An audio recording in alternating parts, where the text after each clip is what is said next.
Be the bad guy.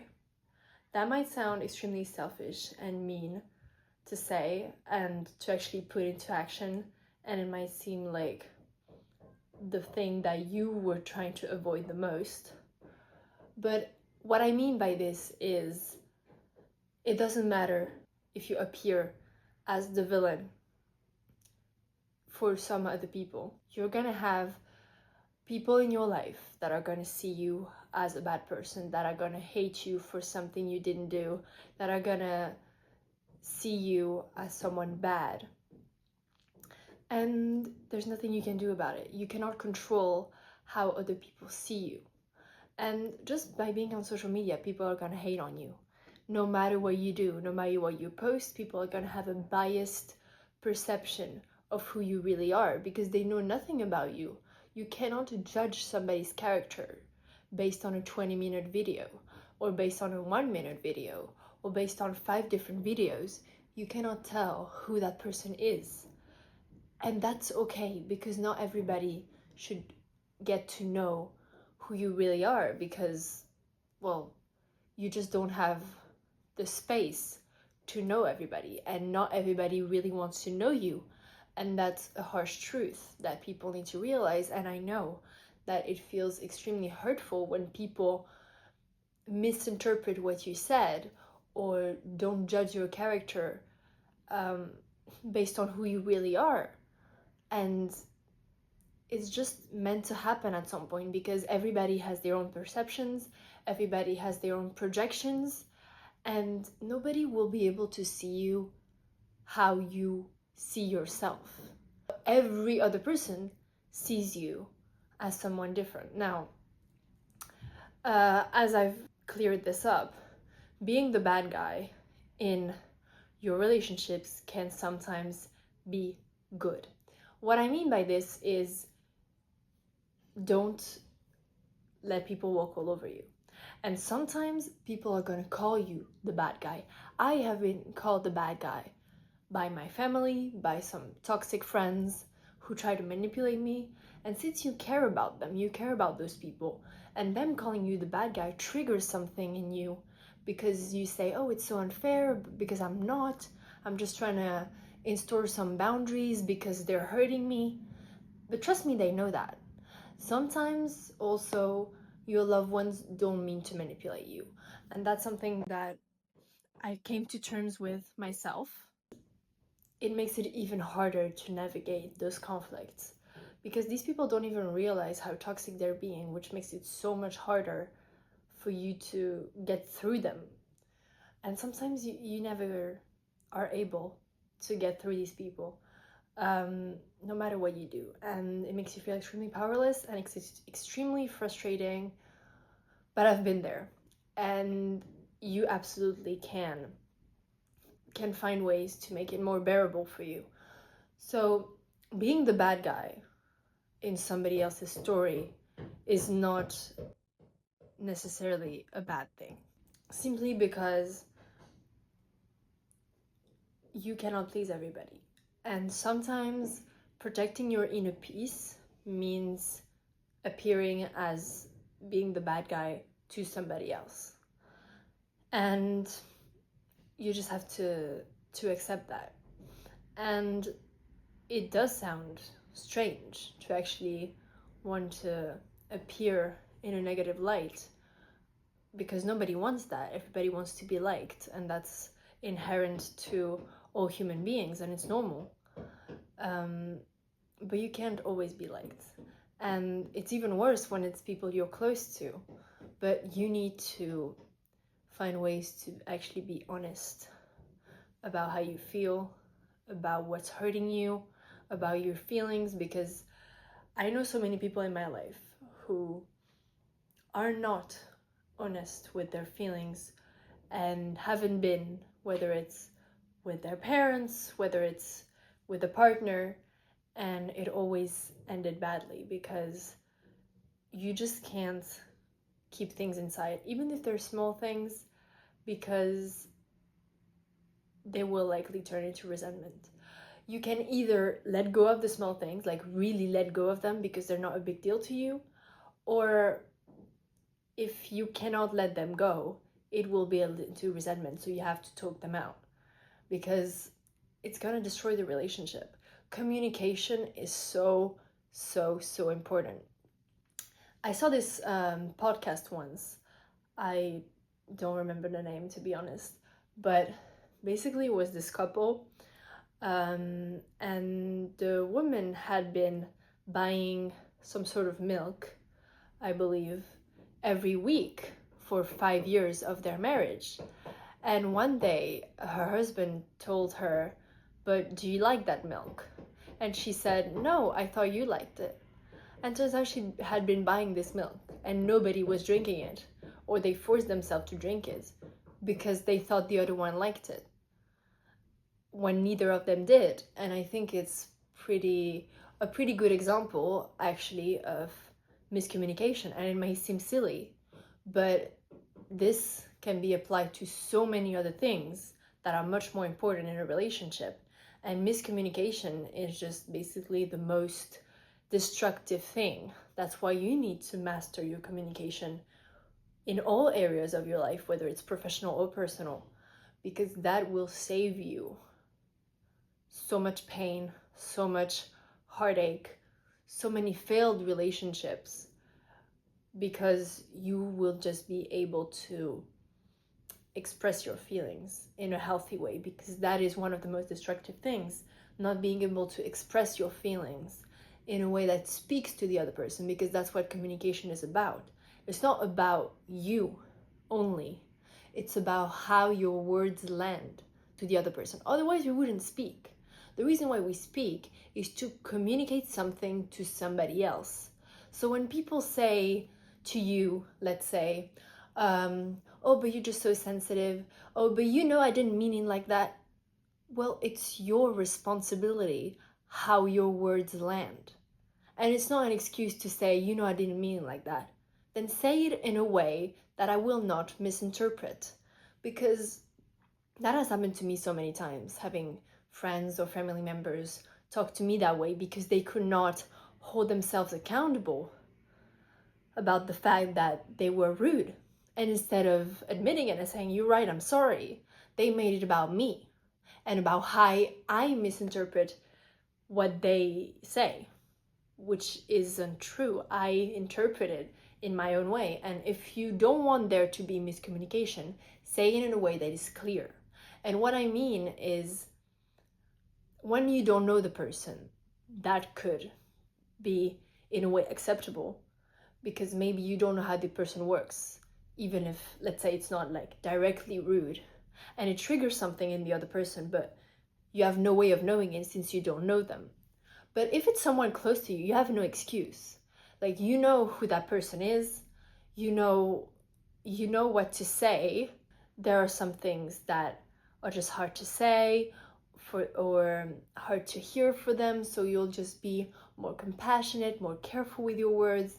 And that's just empathy, that's just careful communication, because that matters. But coming back to being the bad guy, it's not a negative thing. Don't take it literally. It's just about having the strength to speak up for yourself and to take up space in a relationship. Because, for example, I have had so many difficult friendships in my life. In some of them, I struggle to take up space, to simply be myself, because I had this inherent fear that if I did show who I was, or if I did speak up when something bothered me, the other person would leave. It's important to speak up, and you should not be afraid to say how you feel, towards something. And it doesn't even have to be this big thing. I believe in order for a friendship or a relationship to work, you need to let go of things. You cannot stay hung up on every single little thing that bothers you. And as I said, you cannot let them build into resentment, because that will destroy the relationship. And that takes a lot of inner work, actually knowing your triggers, knowing what bothers you, so you can balance out what is worth saying and what you can just let go of. Because nobody's perfect, once again, and I feel like, especially in today's society, we are pushed to believe that there is a perfect partner out there, but that is not true. There isn't a person who is perfect. There is a person who is right for you, that is true.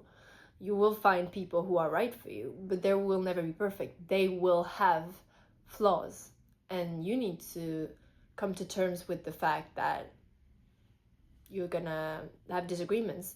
There are some things that are gonna frustrate you, but you just have to deal with it. You can either choose to stay or walk away, but if you keep walking away, you will never find what you're looking for, because these small things are not worth throwing away an entire relationship.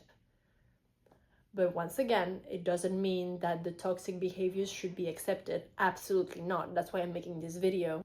But I am trying to be balanced here. I do not want people to just throw away their friendships every time something wrong happens. And I see on social media a lot of misinterpretation on this side, and it makes me really sad, because a lot of disagreements can be fixed with communication.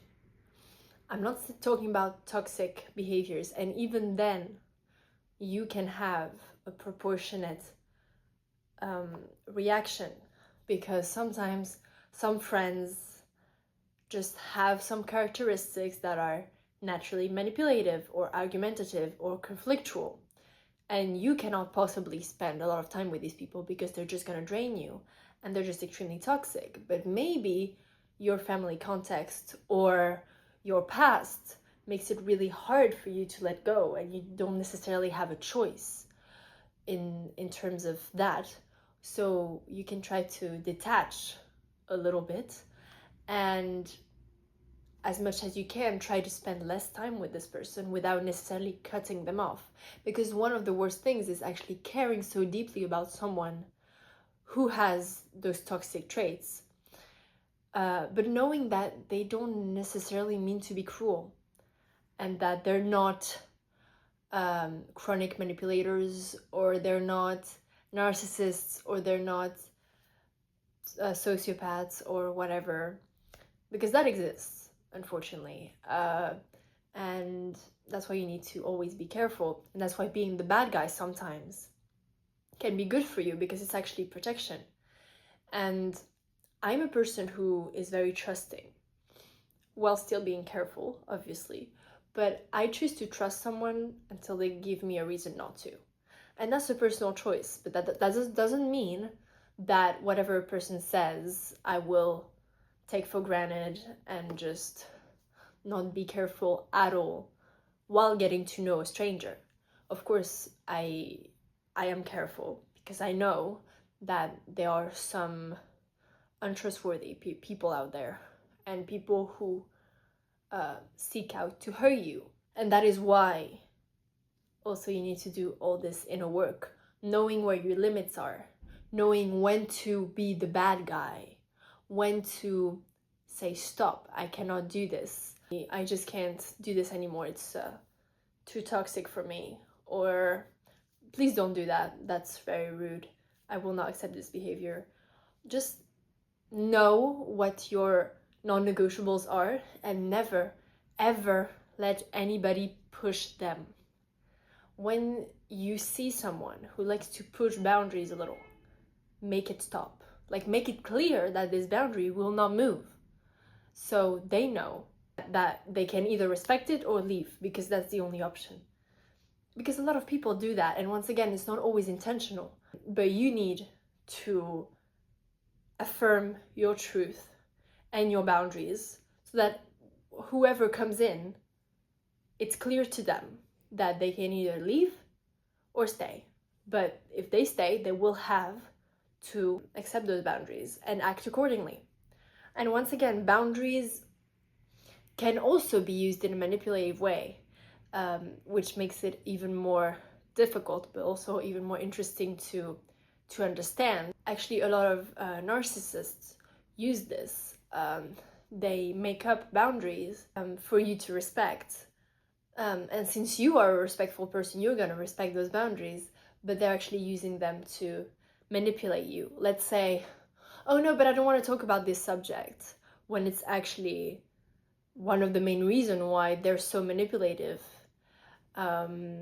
or one of the big giveaways of their manipulative traits. Let's say, for example, their past relationships.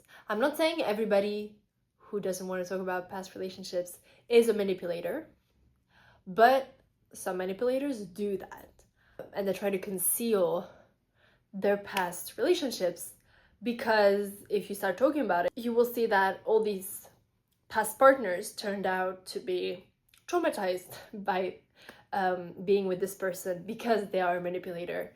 And being in a friendship or a relationship with a manipulator is extremely destructive for your self-esteem, for everything, for your inner peace. And that's why it's so important to have such an unwavering strength and inner peace and self-belief that no matter who comes your way and tries to manipulate you into doing things, into being a certain way, into fitting in a little box that will enable them to manipulate you, you have to make it stop. That's also one of the reasons why working on your traumas is so important, because these people use your traumas as leverage to manipulate you. Your past relationships, your family situation, all your past relationships that maybe you talk about, you say, oh yeah, well, my dad wasn't around much, and I had like a lot of problems with my mom, and this friend left, and this guy cheated on me. But trust me, these toxic people or manipulators are taking notes, because they're going to use that on you afterwards, and they're going to use it as a way to manipulate you. That is why narcissists, sociopaths, manipulators, all these people don't go for individuals who are confident, who are self-assured. That is why confidence and self-trust and inner strength is repelling to these people, because they don't see a way in. Let's say you're on a date or you're getting to know someone, don't give too much at once. I know that also when you're trying to get to know someone, when you're trying to get them to like you, you tend to overshare a little bit, but that is very, very dangerous if you're facing the wrong person. And even if it's the right person, it can feel a bit overwhelming to them if you share too much too fast. Because trust me, if the person wants to get to know you, they're not going to walk away if you haven't said enough. They will want to come back to get to know you more. So that's what you need to keep in mind. And being seen as the bad guy is actually a good thing, because these toxic people are going to call you out. They're going to tell you, oh, you're such a bad person because you do this, and you wouldn't do that for me. And just don't let it get to you. There's also a very big distinction that I want to talk about, is taking negative critics that are wrong from a manipulator who's trying to manipulate you, or taking good critics from somebody who comes from a place of love and wants to build a relationship with you. So that is why not all criticism is bad. There are two types of criticism. That is why knowing how to navigate your self-doubt and your fears and your insecurities is so important, because you can either go overboard with insecurities. So whatever someone says to you, whether it's somebody who actually does it to build a relationship, or whether it's a manipulator who's trying to manipulate you, you're gonna believe it no matter what it is, and you're gonna change it because you want to be the best, and you believe them. And then you can go on the other side. The other extreme is not taking into account anything, because you are so perfect and you are so great, and they're the one who is overreacting or who is talking nonsense. And you shouldn't be either of those things. That is why it's so difficult, but it's so important to master, is to know the person in front of you, know their intentions, and know in the way that they speak to you, in the way that they communicate, to understand what their purpose is in that communication. And in that way, based on the purpose of their words, you can figure out whether it's criticism that is just cruel, that has a goal to manipulate, or if it's just constructive criticism that just wants to push the relationship forward. And it's usually pretty easy to see. A person who really wants to push the relationship forward will first of all be extremely calm and respectful. That is the first green flag of somebody who wants to grow the relationship and who isn't trying to manipulate you and play on your emotions. They're trying to get you to logically listen to them. The manipulator is going to get you to react emotionally. That's where they're gonna yell, they're gonna make you either feel guilty, sad, angry, frustrated, all those things. If you feel those things, because of the way that they speak to you, it's likely that they're trying to manipulate you. But once again, sometimes a person who means well and who is telling you something that bothers them and that you could grow into fixing together, sometimes you're gonna feel frustrated because you don't want to admit that you're not doing that thing right, because nobody likes to be called out.